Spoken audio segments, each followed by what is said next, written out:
Pinga Fogo com Sidney Fernandes.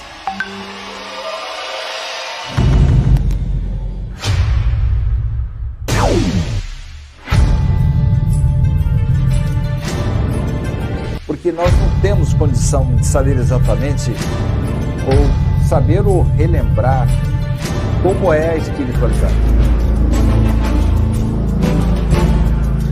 Viktor Frankl, um dos maiores gênios do século XX. Ele é o criador da logoterapia. Diz que se a vida tem um propósito, o sofrimento também tem.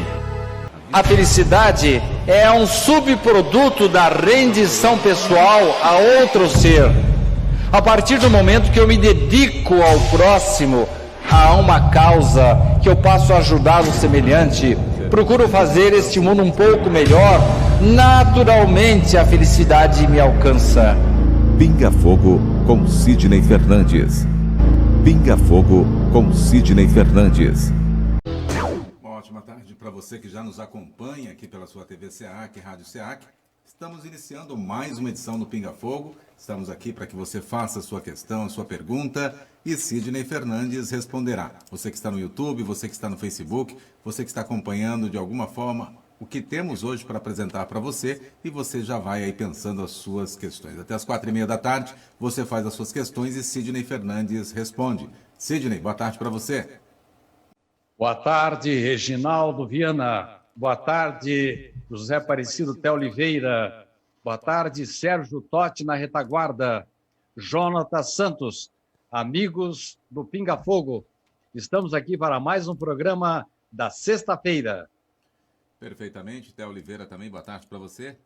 Boa tarde, Reginaldo. Boa tarde, amigos que nos acompanham nessa tarde de sexta-feira. Hoje, dia 21 de agosto de 2020. O mês já tá indo pro beleléu, hein, Reginaldo? O ano, né? É, a coisa tá complicada. Perfeitamente. Então, boa tarde para você também, Sérgio. Mais uma vez, boa tarde a você que está chegando agora para nos acompanhar aqui pelo Facebook, pelo YouTube, pelos canais que estamos prontos a lhe servir. Para que a gente inicie com boas sintonias, com um bom entendimento do que vai acontecer, eu já, claro, direciono a ele que está sempre aí já preparado, né? Vem se preparando todos os dias e quando chega na sexta-feira, então, mais preparado ainda. Perfeitamente, já com a prece iniciada para que a gente dê aí início aos trabalhos importantes na tarde de hoje. Sidney Fernandes, na semana passada, teve folga, né? E eu acabei também por folgar por algumas, um pouquinho força maior, mas a gente estamos de voltas, né, Sidney?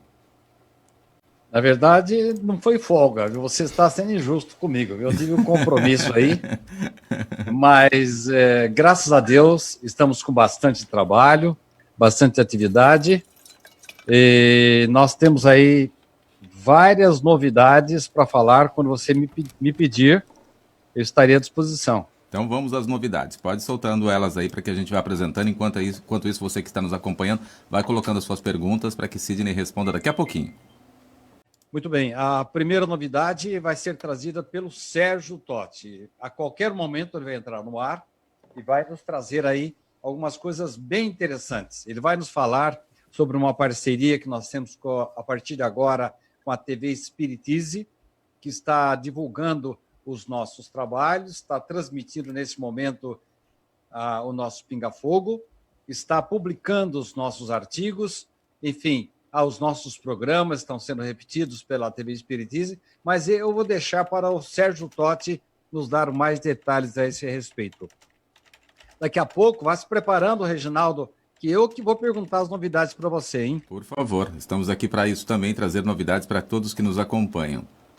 Preparado, eu vou trazer a primeira pergunta que vem do Silvio, né? O Silvio Bernardo, que está nos acompanhando e nos acompanha ali em Portugal. Tem uma pergunta para você dizendo assim, ó: numa desencarnação não programada, como o caso de um suicida ou de uma morte acidental, existe sempre alguém da espiritualidade superior disponível na nossa espera para realizar o desprendimento do fio de prata? Sim, sempre existe um especialista, e mesmo que alguns mentores estejam ao nosso lado, alguns amigos espirituais, principalmente o nosso anjo da guarda, é uma tarefa especializada. Nós vamos encontrar alguns grupos especializados nessa área, descritos por André Luiz, no livro Obreiros da Vida Eterna. Ninguém jamais está desamparado. É claro que depende da evolução do indivíduo, do que ele fez da vida, de como ele desenvolveu o seu trabalho aqui na Terra, se ele está com mais ou menos comprometimentos. Tudo isso vai facilitar o desprendimento, o desligamento do indivíduo. E há pessoas, infelizmente, que não podem ser desligadas imediatamente. Nós temos um caso descrito por André Luiz nesse livro que eu citei, Obreiros da Vida Eterna, em que uma senhora está indo no cemitério com os seus laços perispirituais grudados no seu corpo físico. E ela já morreu há um certo tempo. E André Luiz fica condoído e quer libertá-la, e os especialistas dizem, infelizmente, ainda não é possível essa libertação, porque ela sairia daqui, iria atormentar o seu marido, o seu filho, então ela precisa um pouco de tempo mais para tomar consciência da sua desencarnação e das suas obrigações agora como espírito liberto. Mas isso não quer dizer que ela esteja desamparada. Há vários espíritos ali à volta, tanto é que quando André se aproxima, imediatamente vem um mentor espiritual ali para conversar com André e lhe dar essas explicações. No livro, deixe-me lembrar, de Ernesto Bozano, não me lembro o nome agora, mas já eu me lembro e falo para vocês, uma obra de Ernesto Bozano, ele fala claramente que, por pior que seja o indivíduo, de acordo com os ângulos que nós vemos aqui na Terra, porque às vezes a gente acha que uma pessoa aí está totalmente afastada das coisas de Deus, porque nós não a conhecemos bem. Mas, falando em generalidades, Ernesto Bozano nos fala que nenhum elemento jamais deixa de ter assistência, tanto no momento do seu desencarne, como alguém para esperá-lo na espiritualidade. Aí você vai me dizer, Reginaldo, mas André Luiz não tinha ninguém para esperá-lo lá. Engano. Tinha sim. Lísias, Clarencio estavam para receber André, mas ele não tinha o discernimento, a elevação espiritual para vê-los. Precisou passar por um tempo de depuração lá no umbral. Sabe, Reginaldo, quando um escafandrista atinge as profundidades de um oceano, quando ele retorna, ele não tem que entrar numa câmara de descompressão, senão, sob pena de ter graves problemas, bolhas no seu pulmão, por causa da descompressão abrupta. Também isso acontece com alguns desencarnados. Eles não podem imediatamente terem o seu laço perispiritual rompido, sob pena de terem sérios problemas de adaptação na espiritualidade.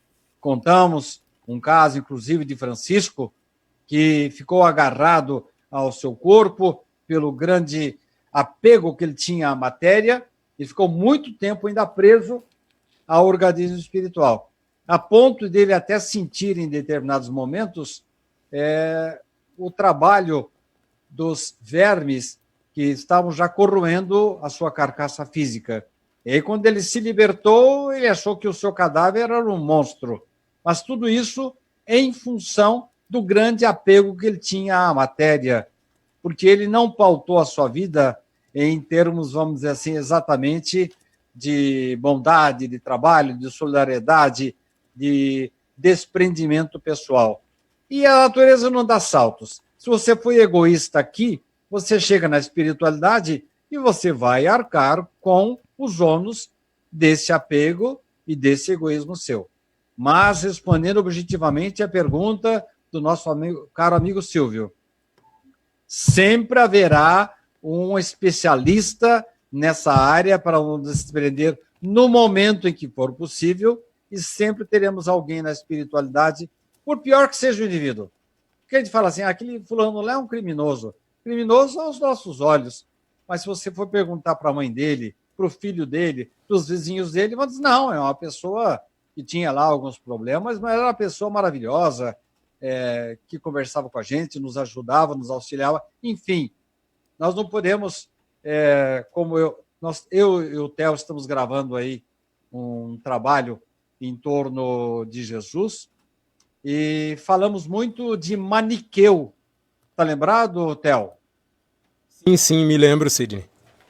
E hoje em dia, ainda, infelizmente, é uma das perguntas que o Theo me faz, se ainda vigora, de uma certa forma, o maniqueísmo. O que é o maniqueísmo? É a gente entender que ou o indivíduo é bom ou ele é mau. E se ele é mau, ele não tem mais reparo, não tem mais esperança.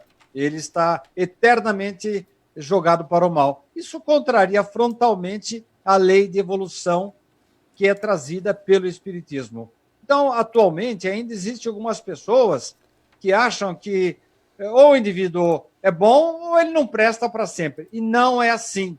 Não foi esse o ponto de vista de Jesus e não é o ponto de vista da doutrina espírita. Então, por pior que o indivíduo seja, ele tem um lado bom e vai ter alguém que vai recebê-lo dignamente, com abraço, com ajuda, com amparo, lá na espiritualidade, logo depois do seu desencarne.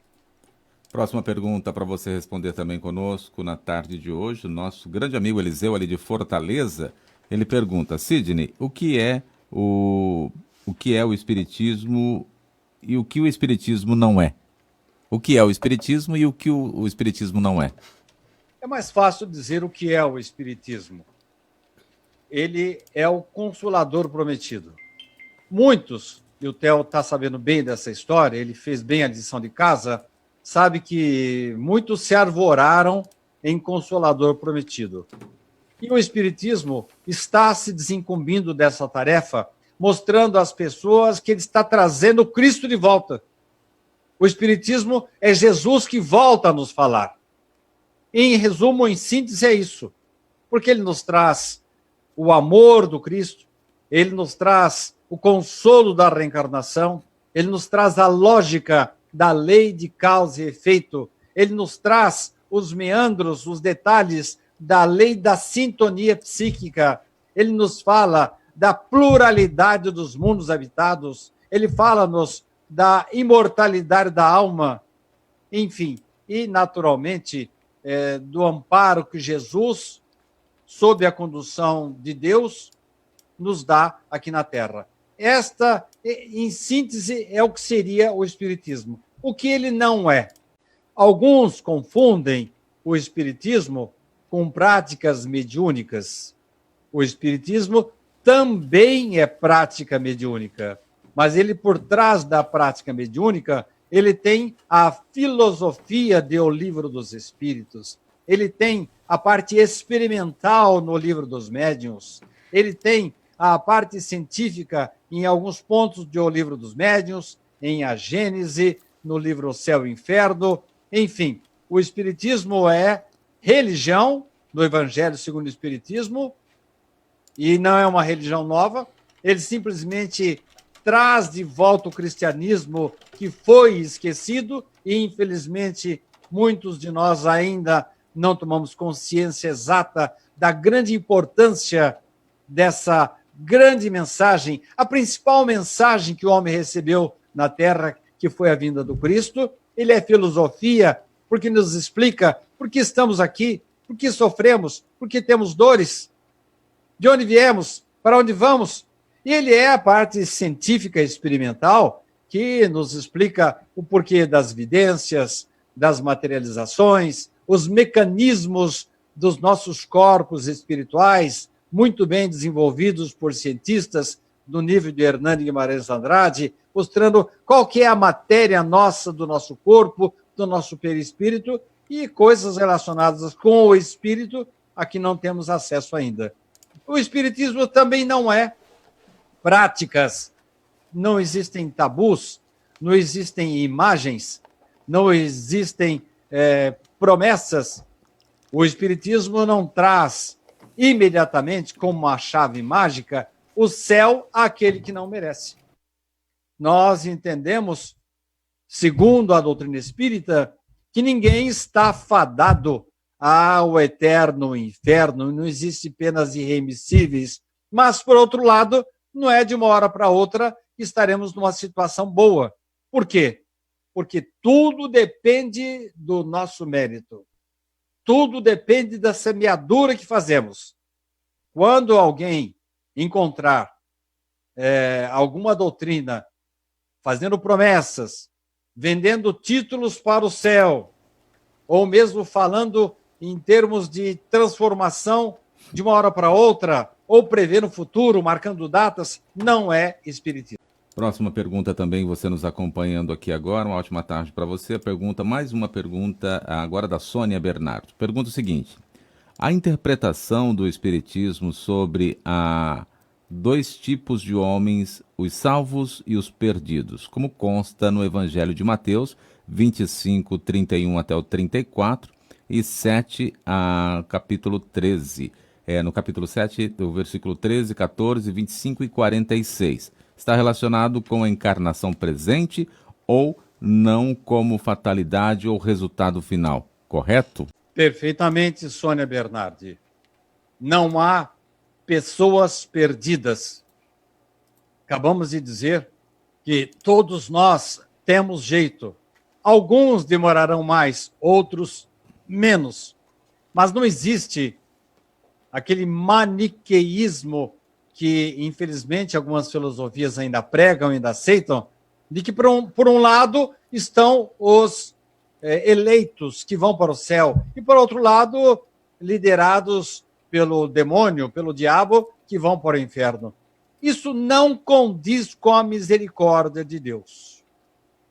Jesus, referindo-se a Deus, falou de um pai misericordioso, de um pai paciente, amoroso, não mais aquele pai do dente, olho por olho, dente por dente, preconizado por Moisés, mas um pai que entende que o indivíduo que está passando momentaneamente por uma situação de desvio, de afastamento das coisas de Deus, das leis divinas, é um doente da alma. E Jesus encara essas criaturas como doentes da alma. Emmanuel reitera esta informação, dizendo que ninguém poderá ser feliz se o seu companheiro não for feliz também. A nossa felicidade, Reginaldo, está condicionada à felicidade daqueles que estão à nossa volta. Ninguém vai se salvar sozinho. Há uma colocação bem interessante do médico psiquiatra Dr. Sérgio, que ele conta uma história muito rápida, que o Theo conhece muito bem. Ela fez parte de um dos nossos artigos. Theo, não sei se você está lembrado, daquele caso em que o Dr. Sérgio diz assim: uma senhora tinha um filho que estava ligado às drogas. E em pouco tempo ele foi evoluindo até se tornar um traficante e foi morto pela polícia. Segundo algumas religiões tradicionais e ortodoxas, ele foi para o inferno. A mãe, uma senhora prestativa, bondosa, amorosa, religiosa, foi para o céu. Theo, não sei se você está lembrado, se você não souber responder, não quero colocá-lo em situação constrangedora, mas não sei se você está lembrado, qual foi a pergunta que a mãe fez quando ela chegou lá no céu? Onde está meu filho? Isso. Seu filho não pode estar aqui. Seu filho está no inferno.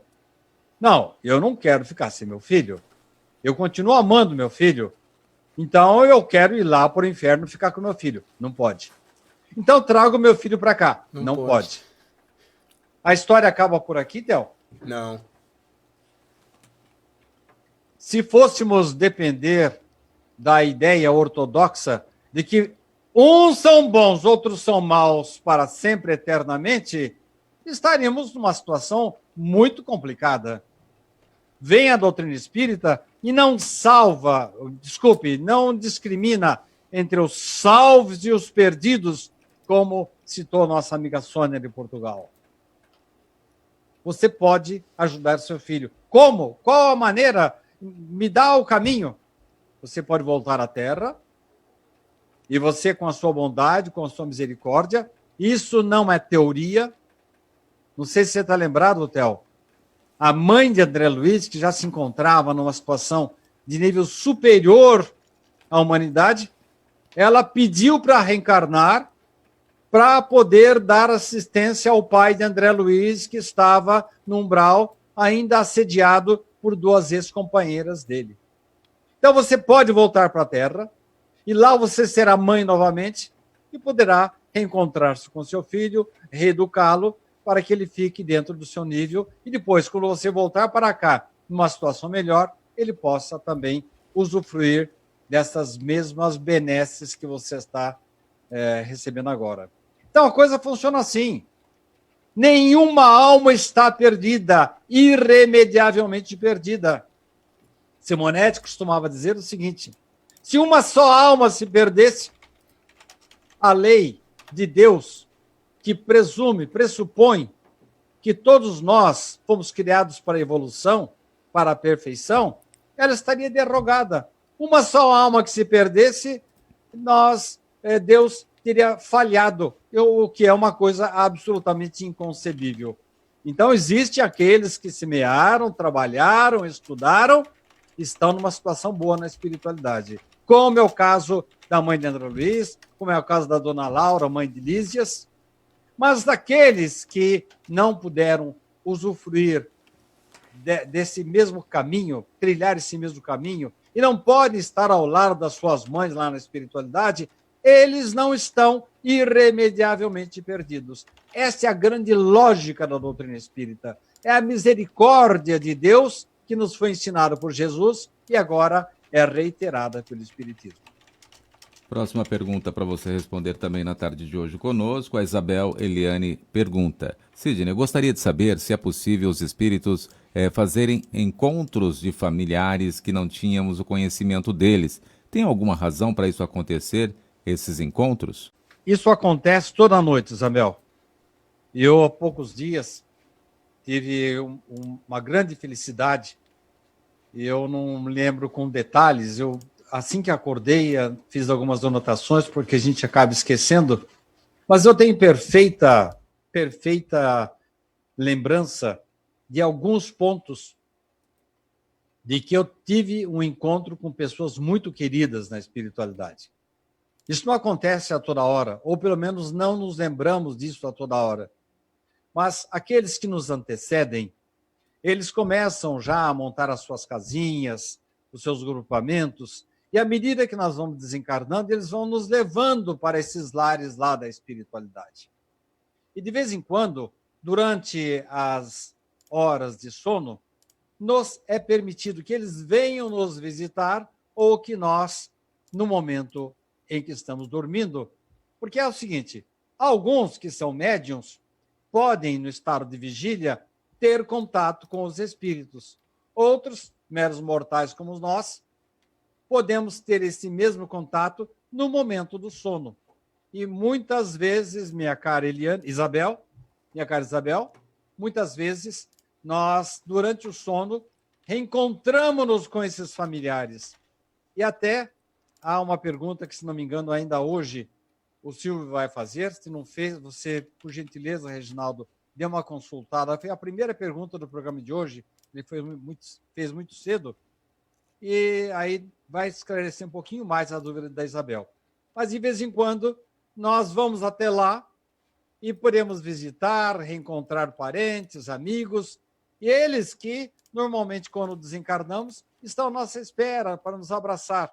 É claro que nem todos nós merecemos essa possibilidade de reencontro, assim, com essa clareza, mas se nós semearmos direitinho, se nós trabalharmos de forma profícua, de forma que esqueçamos um pouco do nosso egoísmo e venhamos estender a mão àqueles que estão à nossa volta, enfim, treinemos solidariedade, amor, verdade, empatia, com certeza vamos fazer por merecer esses maravilhosos, esses abençoados reencontros lá na espiritualidade. Eu não tinha feito a pergunta do Silvio ainda, porque a espiritualidade sabia, eu não, mas ela iria fazer uma outra pergunta e você iria complementar agora. Por isso que eu vou fazer ela agora. Desculpe, então, hein? O Theo costuma falar que eu faço... Como que chama isso aí, Theo? Quando eu falo antes da hora. Não, mas eu não disse você, eu falei que a espiritualidade sabia, então por isso que eu já entendi o seu puxão de orelha. Por isso que eu segurei. Não, sabe, desculpe de eu ter me adiantado, mas é que, às vezes, o Silvio faz a pergunta bem cedo, né? Porque pelo fuso horário lá de Portugal. Exato. E às vezes escapa, né? E eu não quero decepcionar. Não, mas eu já tinha visto, mas assim, é que eu mudei um pouco a ordem aqui. Fiz uma pergunta dele, mas eu mudei só a ordem. Eu pensei que pudesse chegar ao seu conhecimento. A pergunta dele é a seguinte: por vezes tenho o sentimento de saudade quando penso no mundo espiritual. Será bom sinal? Então, eu respondi a ele por escrito, está no nosso grupo Pinga Fogo.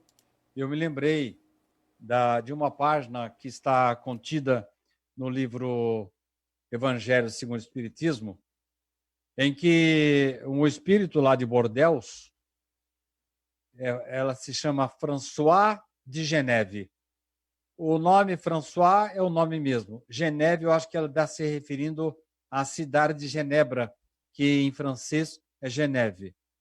Então, provavelmente, esse espírito François deu essa comunicação dizendo que ela demonstra uma certa nostalgia, uma certa saudade do plano espiritual. E essa página, de uma certa forma, responde à indagação do caro amigo Silvio, dizendo que, de vez em quando, a gente passa mesmo por essas situações, sente uma vontade de estar do outro lado, uma saudade dos irmãos que estão lá na espiritualidade, ou mesmo quando nós temos a graça, a abençoada graça de nos deslocarmos para essas regiões da espiritualidade, quando a gente volta para cá, a gente sente saudade, a gente quer ficar por lá, né? É como se você entrasse, de repente, num local com ar-condicionado gostoso e falar, eu não quero voltar lá para a rua, não, com aquele calorão danado. E assim também, você vai para a espiritualidade e vê que a situação lá é outra. Não tem corrupção, não tem ninguém falando mal de ninguém. As pessoas estão trabalhando. Elas não podem, efetivamente, de jeito nenhum, elas não podem, de forma nenhuma, falar mal, pensar mal. Enfim, o ambiente é um verdadeiro céu. Quando você volta para cá, dá uma vontade, uma saudade de lá. E o meu cara Silvio, lá de Portugal, ele fala assim, por vezes tenho sentimento de saudades quando penso no mundo espiritual. É um bom sinal? É um bom sinal, sim, Silvio. É sinal que você teve a graça, o mérito de chegar até lá. Agora, infelizmente, o nosso nível espiritual obriga-nos ainda a passar por situações de dores, provas, saudades, que nos mostra que não é para já que a gente vai poder estar lá. Mas a grande notícia, a boa notícia, é que nós estamos trabalhando por isso. Temos consciência de que vamos poder chegar um dia lá. E eu até transcrevi para ele um pedacinho desse texto que existe lá no Evangelho segundo o Espiritismo, quando falei para ele, quando transcrevi para ele essa mensagem da François de Geneve, em que ela diz que estamos, por enquanto, com muita saudade, vontade de estar lá, e ele até depois ele retruca na minha resposta, dizendo assim, no meu caso, não é bem um sentimento de tristeza, mas é um sentimento de saudade, saudade desconhecida pelo meu cérebro físico. Mas é exatamente o que estamos falando, Silvio. Essa nostalgia de quem está vivendo aqui na Terra numa situação, vamos dizer assim, de trabalho, de recuperação, de regeneração, e que, por enquanto, não nos permite a situação agradável lá do plano espiritual. Eu vou me permitir ler aqui, Reginaldo, um trechozinho que eu passei para o Silvio. Quem tiver interesse, é só pesquisar ali no nosso grupo Pinga Fogo, que tem esse trecho meu lá de resposta. Sabeis porque às vezes uma vaga tristeza se apodera dos vossos corações e vos leva a considerar amarga a vida? É que vosso espírito, aspirando à felicidade e à liberdade, se esgota, jungido ao corpo que lhe serve de prisão, em vãos esforços para sair dele. Eu sei que o Silvio não sente tristeza, é uma saudade, mas é uma espécie de nostalgia, né? Porque a gente experimenta aquele ambiente agradável, aquela temperatura gostosa, um bem-estar danado lá, e quando volta aqui para a Terra, a gente se ressente, né, Reginaldo? Sidney, já aproveitando aqui a minha entrada, eu conversei aqui com o Reginaldo, eu tenho uma pergunta para fazer para você. É para eu fazer quando a gente está gravando junto, que a gente está gravando vários dias, mas aí eu me esqueci, aí perguntei, Reginaldo, tem muita pergunta? Ele falou, não, dá para... Então eu vou fazer aqui uma pergunta. Em alguns trechos da Bíblia, principalmente aqueles mais anteriores, fala-se sobre os ídolos, né, sobre ídolos de barro, isso e tudo mais. Muitas pessoas que são católicas têm em casa santos, têm fotos e têm algumas coisas do tipo. O que a doutrina espírita fala sobre essa relação? Suponhamos que eu seja uma pessoa católica, né, e eu me torno espírita, eu me identifico com a doutrina, quero seguir ali os preceitos, mas ainda eu não gostaria de me desfazer ali de um santo que eu tenho como lembrança, né? Que eu passo por ali, de vez em quando me lembro daquele grande espírito que foi, ou de um quadro que eu tenho em casa. A doutrina espírita tem alguma restrição quanto a isso, apesar de não ser uma prática comum, Sidney? Excelente pergunta, Theo. A doutrina espírita nada proíbe. É a doutrina da consciência livre. Temos muitos irmãos que acabam se encantando com a lógica da doutrina espírita, porque nela encontra a explicação para as suas dúvidas filosóficas.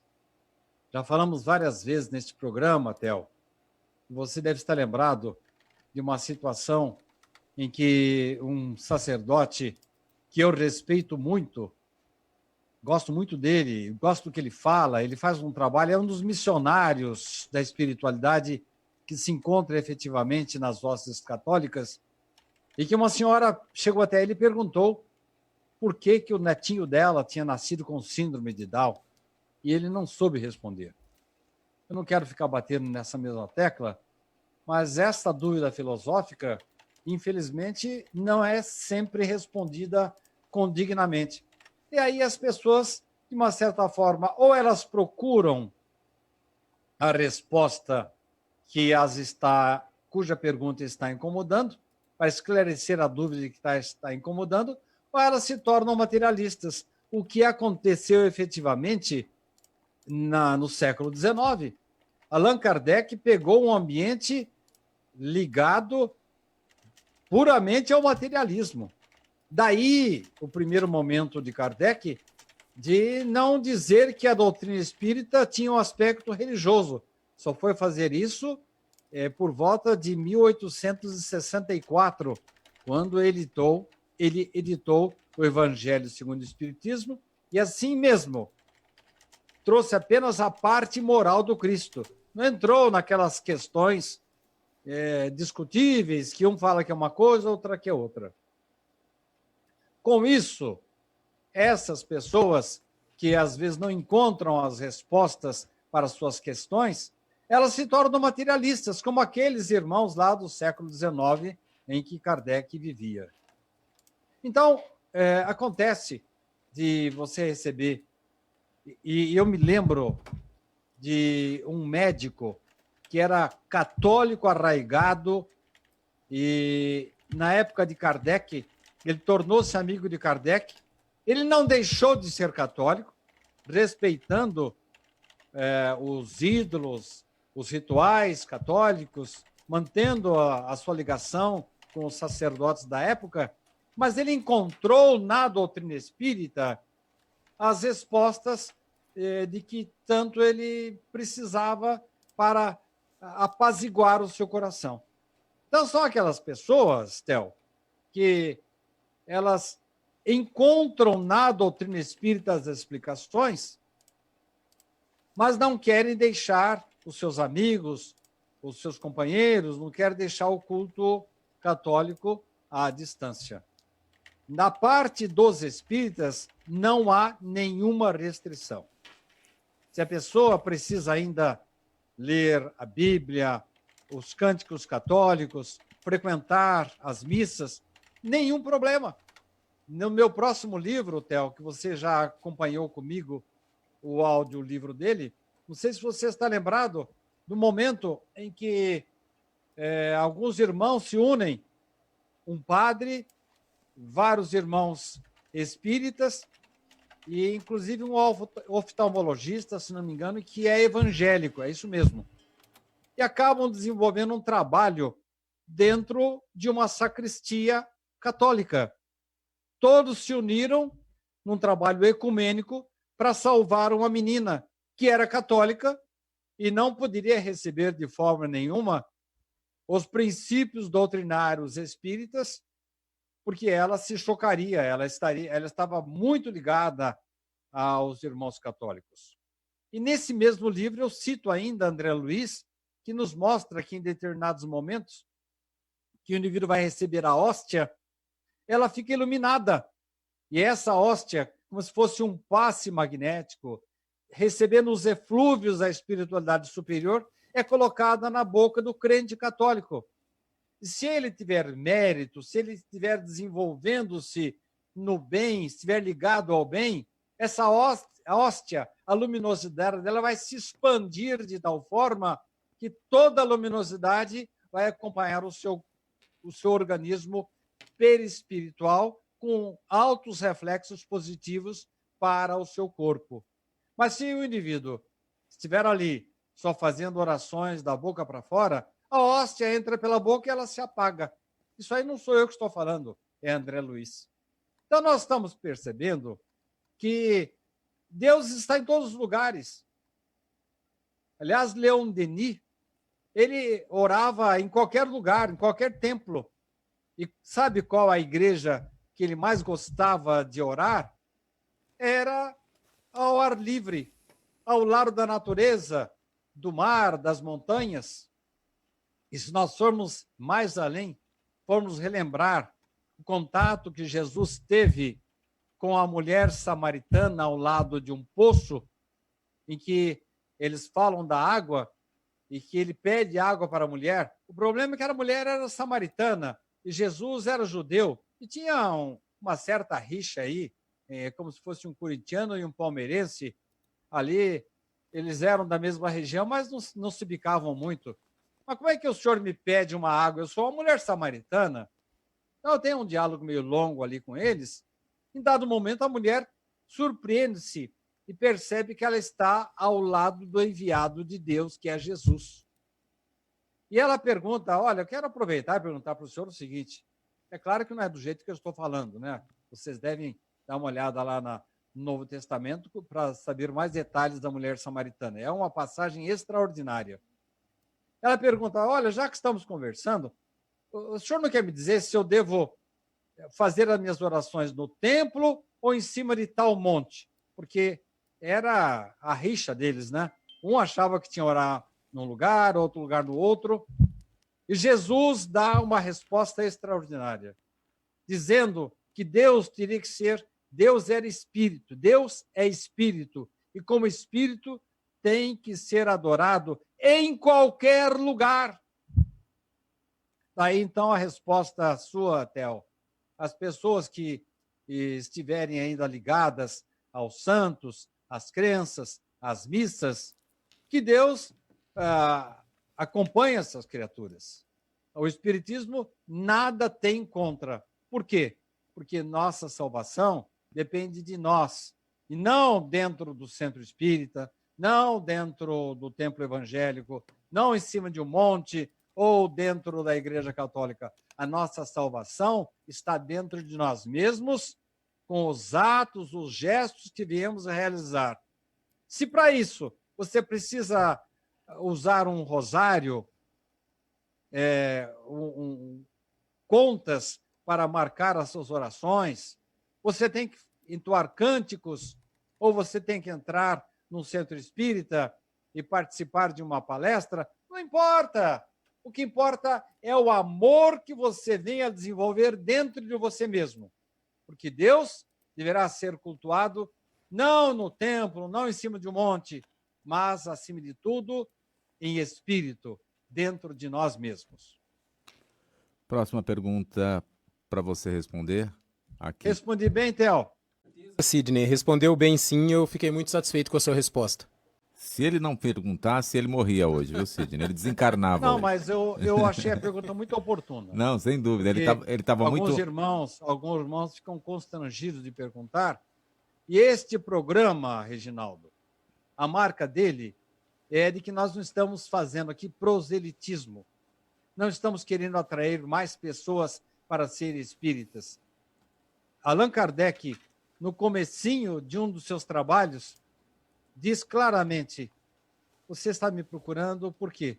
Eu sou católico e eu queria conhecer o espiritismo. Meu irmão, você não está bem na sua religião? Não, estou bem, estou. Então, meu filho, seja um bom católico. Seja um bom protestante, seja um bom evangélico. Você não precisa se tornar espírita para poder encontrar o seu bom caminho. Não, exatamente. Não, mas assim, que ele estava ávido por saber mesmo. Então, isso que é importante. Fico feliz com isso. A próxima pergunta, Jéssica Pádua, que está conosco também. Jéssica, boa tarde para você. Ela pergunta, Sidney, é verdade que 80% das pessoas têm seu desencarne antecipado e muitos deles são suicidas inconscientes? Eu não tenho esse percentual, Jéssica. Numa das obras de André Luiz, ele fala que uma grande parte das pessoas não são completistas. O que quer dizer a expressão completista, segundo André Luiz? Aliás, segundo o mentor que estava naquele momento respondendo à questão de André Luiz. Aliás, é quase que uma brincadeira que é feita ali, mas com cunho sério, em que o indivíduo está se preparando para reencarnar. Se não me engano, o nome dele era Silvério. E o mentor diz para ele assim: não volte aqui antes dos 70. Na época em que no Brasil a idade máxima que você chegava era 70 anos. E aí André pergunta, mas por que você está falando isso? Não, porque muitos não são completistas. O que quer dizer essa expressão completistas? É que ele vai se utilizar plenamente de todo o fluido vital que ele está recebendo agora nos preparativos da sua nova encarnação. Mas o mentor fez questão de dizer que a expressão completista não se referia apenas e tão somente ao tempo de permanência. Então, vamos tentar explicar melhor. Então, vamos supor aí, o Theo recebe um combustível para viver aqui na Terra por 90 anos. Então, uma carga de fluido vital.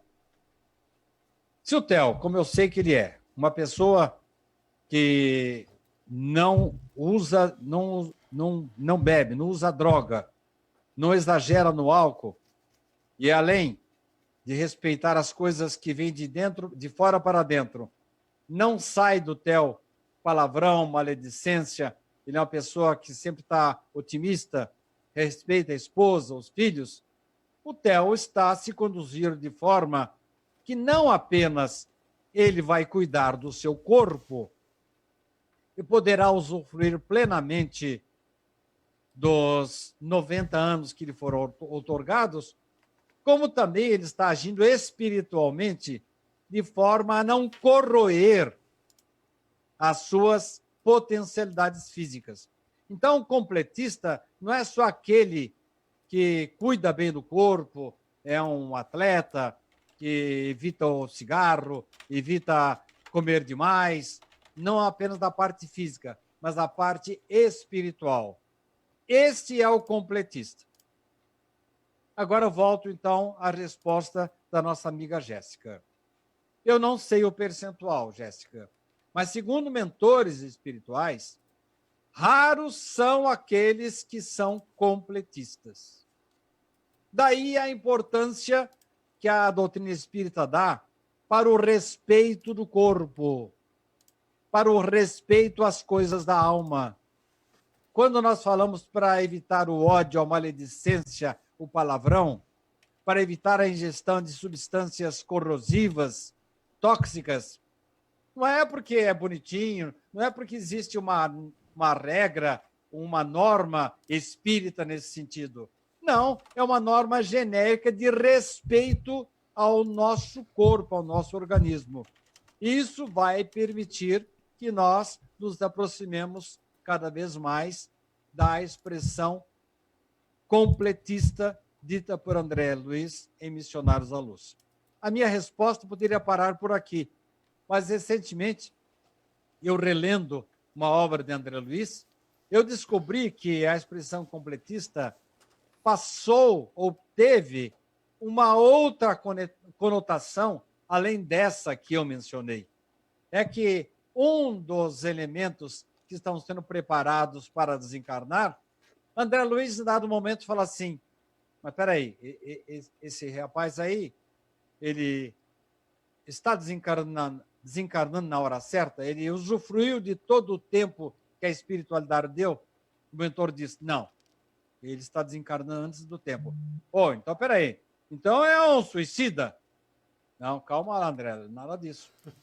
É que ele foi uma pessoa muito dedicada ao bem, uma pessoa que desdobrou-se em favor do semelhante, fez o melhor possível para o seu próximo, abriu mão do seu conforto, alimentou-se muito mal, não por esporte, não porque ele tinha muita comida à disposição, não, às vezes ele tirava do seu prato para os seus filhos, para os irmãos à sua volta.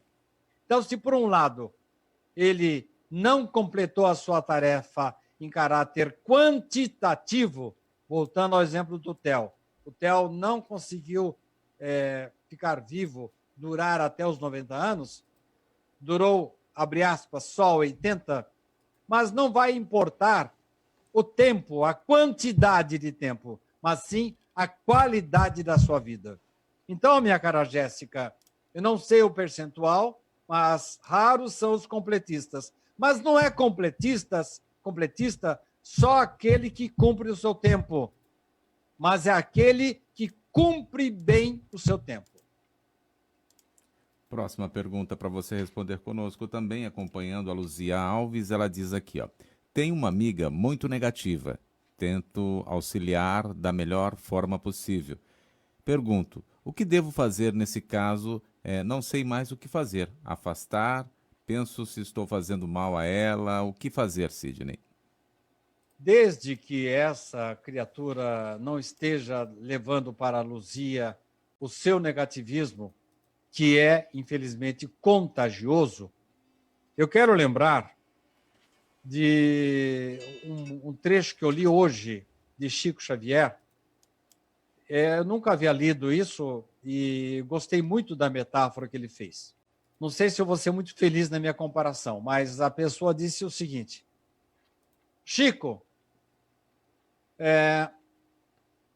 eu fiquei a noite inteira aqui para falar com você, era madrugada já, só para fazer uma pergunta. Se uma pessoa fizer um trabalho para me prejudicar, eu vou ser prejudicada? Bom, em primeiro lugar, essa resposta está no Livro dos Espíritos.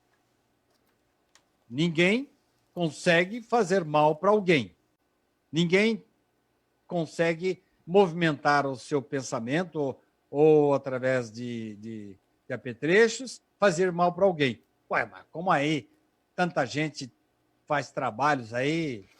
Será que não está errado, não? Não, não está errado, não. O que acontece é que alguns espíritos inferiores, por enquanto eu estou dando a resposta do Livro dos Espíritos, não a resposta do Chico. Algumas pessoas, alguns espíritos querem prejudicar você, ele não vai criar o mal em você. Ele vai exacerbar o mal que você tem. Então, se você é mulherengo, vai criar situações para você ir atrás de uma mulher fora do seu casamento. Você é desonesto, vai criar oportunidades para você cair no próprio buraco. Isso está em O Livro dos Espíritos, que foi muito bem interpretado por Richard Simonetti. Voltemos à pergunta do Chico. Chico, alguém consegue me prejudicar? O Chico fala assim, se uma pessoa atira uma pedra na parede, se essa parede tem um buraco, o que vai acontecer? A pedra vai se encaixar nesse buraco e vai atingir a parede, vai ficar grudado lá. Então, minha irmã, faça com que a sua parede não tenha nenhum buraco, porque aí a pedra vai bater e vai ricochetear. Olha aí, Theo, você sempre brinca comigo quando eu falo dos pontinhos pretos do perispírito, e você fica me brincando comigo, dizendo que vai arranjar um alvejante. Então, olha aí, essa metáfora não é minha, não, é do Chico. E boa, então, né? da mesma forma, minha cara Luzia Alves, se essa sua amiga tem negativismo e a sua parede está lisinha, não tem buraco, o negativismo dela não vai pegar em você. E, nesses casos, nós temos que fazer todo o possível para tirar o negativismo, porque isso aí é uma espécie de suicídio indireto. Lá atrás, quem foi que falou para mim? A Jéssica, que uma grande parte das pessoas estão se suicidando indiretamente. Isso também é suicídio indireto. Você criar uma situação propícia ao mal-estar, ao negativismo, ao pessimismo. Agora, se você estiver lisinho, sem buraco nenhum, não vai ser nem mal olhado, nem pensamento, nem negativismo, nem pessimismo. Isso não vai pegar.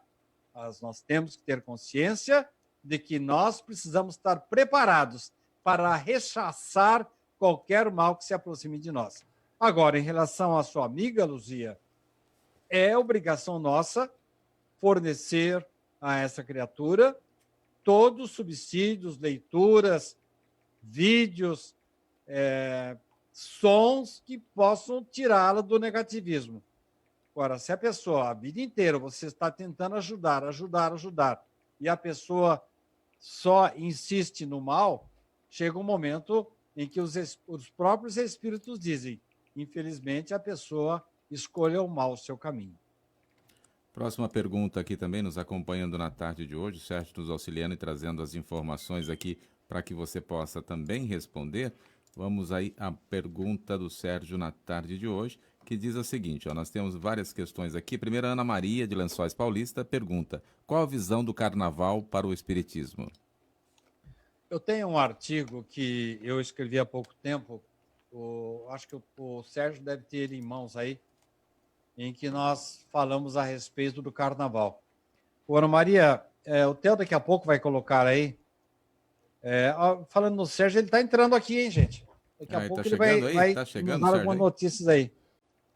Vamos admitir o Sérgio aqui, que ele vai aparecer já já. Então, Ana, daqui a pouco o Sérgio vai entrar, você pode até solicitar para ele que mande para você um artigo em que eu falo de uma palestra de Richard Simonetti denominada Função Social do Evangelho, em que eu falo sobre o carnaval. É uma palestra antiga que fizemos. Richard, a exemplo do que a própria doutrina espírita fala, não era contra o carnaval, mas ele achava que, com o passar do tempo, no começo a gente, na juventude, se entusiasma muito com isso, mas com o passar do tempo a gente vai começando a se empolgar por coisas melhores. O ambiente de carnaval não é dos mais recomendáveis. E a resposta anterior que eu dei, tanto para a Jéssica como para a Luzia, serve para nos alertar que, se a gente estiver assim, bem preparado, você pode entrar em qualquer lugar. Eu lembro que o Chico Xavier saía de madrugada das reuniões mediúnicas dele e ele gostava de tomar café. e entrava nos bares assim mais carregados de gente de toda a índole, né?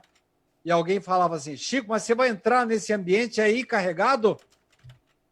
Olha, Emmanuel me diz o seguinte: não importa como eu entro num determinado lugar, importa como eu vou sair dele.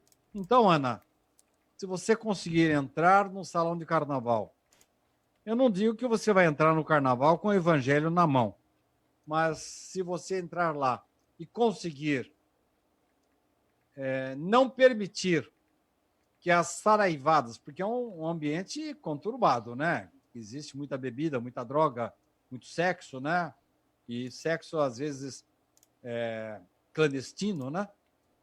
Se você conseguir entrar lá e sair de lá incólume, com a sua parede lisinha, sem que você fique impregnada dos maus fluidos, nenhum problema.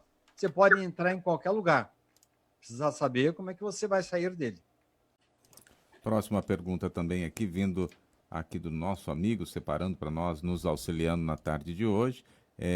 Tem as perguntas, né? Ele vai nos colocando e eu vou levar para você. A próxima pergunta é do Francisco. Francisco está no Rio de Janeiro e pergunta para você, os casos de estupro vulneráveis têm origem de outras vidas passadas, Sidney? Ninguém está destinado a ser morto ou ser estuprado. O que existe é a lei de causa e efeito, que infelizmente às vezes nos deixa mais ou menos vulneráveis. Já contei para vocês vários casos de criaturas que estavam expostas a males grandes, mas pela sua conduta atual na Terra, elas conseguiram defesas para superar estas situações. A lei de causa e efeito acontece sempre, mas ninguém está destinado a ser estuprado ou ser assassinado. Isso faz parte do livre-arbítrio de pessoas que querem fazer mal para outras. E dependendo do comportamento da criatura, do mérito dela, ela vai ser poupada, ela vai ser protegida, vai ter um elo de proteção em volta dela. Mas, às vezes, nós não somos exatamente santos e nos colocamos na trilha de pessoas mal intencionadas. Isso acontece não apenas na questão sexual, mas, às vezes, indivíduos assim mal intencionados que querem usufruir dos seus bens, querem roubar, querem prejudicar você. Então, podemos imaginar de quantas situações nós já fomos poupados pela espiritualidade. E essa proteção será maior ou menor, dependendo do nosso comportamento aqui na Terra. Agora, respondendo objetivamente a pergunta do Francisco, todos os males a que estejamos sujeitos são, sem dúvida, reflexos de falhas que cometemos em vidas anteriores. Quando erramos, nós criamos situações para passarmos por situações difíceis, para entendermos que não deveríamos ter feito o que fizemos e, no futuro, não devemos repetir esses erros. É a lei de causa e efeito que é inexorável. Agora, essa é a má notícia. A boa notícia é de que quando eu me comporto bem, então vamos supor, no passado, eu fiz uma desarmonia, eu prejudiquei um espírito, ele desencarna, vai para a espiritualidade e volta para me pegar com o obsessor, às vezes os planos do obsessor não dão certo. Já contamos aquele caso de Jerônimo, está lembrado, Theo? Em que Jerônimo voltou para acertar as contas com o desafeto, mas quando ele chegou aqui, ele encontrou um indivíduo renovado, um indivíduo que fazia o evangelho no lar, um indivíduo que ele criou vergonha na cara e passou a ajudar o semelhante. Jerônimo não conseguiu chegar perto dele, embora tivesse sido prejudicado pelo indivíduo que estava aqui na Terra. Ninguém está irremediavelmente perdido. E Deus nos oferece duas moedas para acertarmos nossas contas com as leis divinas. A moeda da dor, da expiação, da prova, do sofrimento, e a moeda do amor, da condescendência, da honestidade, da empatia, da solidariedade. Agora, cada um de nós vai escolher qual moeda que é melhor para acertar suas contas. Próxima pergunta para você responder também. Daqui a pouquinho o Theo tem mais informações para trazer para nós, mas antes a pergunta que eu tinha separado aqui é Maria Eduarda, de Botucatu. Ela pergunta: em uma reunião espírita onde se trata de obsessores, as entidades que se manifestam serão sempre socorridas pelos bons espíritos daquela reunião? Qual a responsabilidade do orientador do grupo nas manifestações? A responsabilidade maior ainda reside na figura dos próprios obsessores. Nem o esclarecedor da reunião mediúnica, nem os mentores espirituais podem fazer milagres. Se os obsessores, eu vou usar uma terminologia não muito adequada, mas só para vocês entenderem melhor. Era uma terminologia usada pelos antigos dirigentes de reuniões espíritas, mas ela, de uma certa forma, ela é uma metáfora boa. Se eles forem muito endurecidos, se eles não estiverem sujeitos eles não se sensibilizarem com a mensagem, se eles ainda estiverem muito apegados ao ódio, ao ressentimento, ao espírito de vingança, ninguém vai poder fazer milagres por eles e lhes dar uma boa situação. A salvação de cada um depende de cada um. Como é que André Luiz saiu do umbral? Como é que foi, Theo? Qual foi quem que salvou André Luiz do umbral? Ele mesmo, né, Sidney? A partir do Exatamente. momento que... Ele mesmo. Porque a partir do momento que ele caiu em si, como filho pródigo, meu Deus, que besteira que eu fiz. Que eu já fiz um monte de bobagem lá na Terra. E estão me chamando de suicida aqui. E eu não estou dando atenção para as coisas de Deus. Quando ele caiu em si, ele passou a ver Lísias e Clarencio. Assim também acontecem com os nossos irmãos obsessores. O Sérgio conhece muito bem essa história, que ele trabalha com reuniões mediúnicas. São irmãos doentes da alma. Mas se eles não abrirem mão do seu ódio, do seu ressentimento, não haverá orientador, não haverá esclarecedor, não haverá mentor espiritual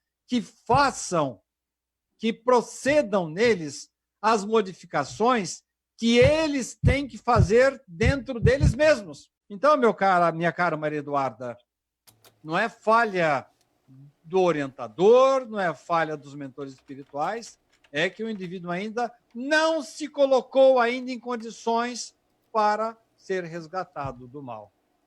As caravanas, os chamados samaritanos, inclusive eu conto sempre uma história do Silveira, tá lembrado, Theo? Quando André encontrou Silveira, ele foi dar uma voltinha, ele encontrou Silveira. Silveira fazia parte dessas caravanas. Ele partia, inclusive, naquela região, não se pode usar veículos motorizados, veículos com asas, nada disso. São carruagens puxadas por cavalos e com cachorros acompanhando, para que eles possam entrar nas regiões inferiores lá do umbral e eles recebam, não sejam os espíritos que estejam lá não sejam chocados. E eles conseguem trazer todo mundo? Não. Cada excursão dessas, eles trazem alguns espíritos que se colocam em condições de ser resgatado, porque ninguém é salvo se não quiser ser salvo. Vamos chamar o nosso amigo Sérgio, que tem novidades aí, conversando conosco, trazendo informações, né, Sidney? Sérgio, está nos ouvindo? Opa, estamos aqui. Traga para nós aí as novidades. Boa tarde a todos. Tudo bem? Tudo bem. Eu quero saber, Sérgio, em primeiro lugar, que você desse alguns detalhes daquele nosso irmão que está fazendo conosco aí uma parceria muito interessante. Fale mais de onde é esse pessoal. Quero que você fale algumas coisas a respeito da minha página, que você pediu para divulgar hoje. Daí a minha solicitação de você participar do programa.